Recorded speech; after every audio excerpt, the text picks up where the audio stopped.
सानो सानो घर छ मेरो बागलुङ भलकोट गाउँमा। काले बाबु भन्दै मलाई बोलाउँछन् त्यो ठाउँमा। नामले पाएको कामले पाएको बिक बाउको छोरो। ए नलाम माया नखाम कसम मनै मेरो मारो मैले।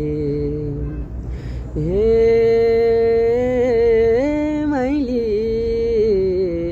मसँगै जान्छेउ र मैले छोको खान्छे।